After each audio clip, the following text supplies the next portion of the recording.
कब्रिस्तान की सारी चीजें भरी हुई थी। तो लोगों ने एक कब्र बताई, एक हाजी साहब का इंतकाल हुआ था, कहा कि इनको इसी कब्र में दफन करना है। लोगों ने कहा यहाँ एक आलिम दीन की कब्र है। अब मक्का मुकर्रमा की कब्र ऐसे हैं कि 6 महीने साल भर के बाद खुल जाते हैं, और मुंबई वालों को समझाने के लिए आसान भी है कि यहाँ पे भी खोल दी जाती, जगह की किल्लत है। तो जब दफन करने के लिए उस आलिम दीन की कब्र खोली गई तो वहां वो आलिम दीन नहीं है, वो एक जवान लड़की सोई हुई है, एक नौजवान लड़की है।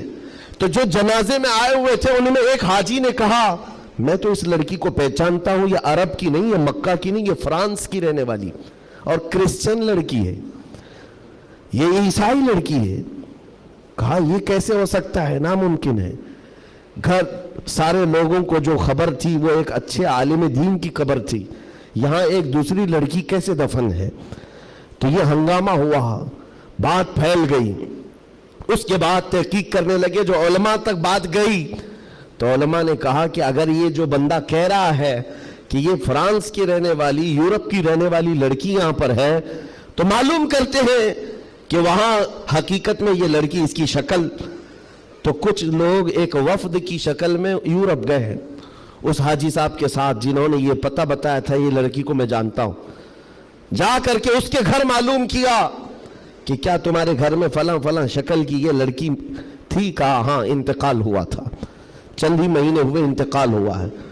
कहा क्या किया तुमने? कहा हम ईसाई रस्म और रिवाज के एतबार से अपने कब्रिस्तान में दफन किया है, हम क्रिश्चियन हैं, ईसाई रस्म और रिवाज से हमने दफन किया।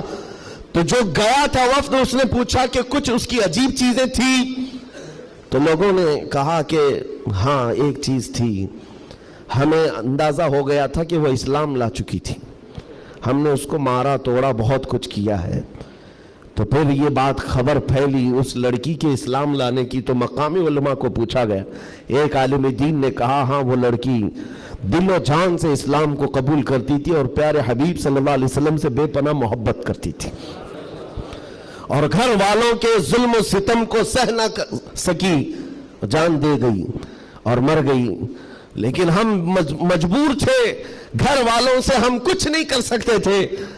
लेकिन उस लड़की ने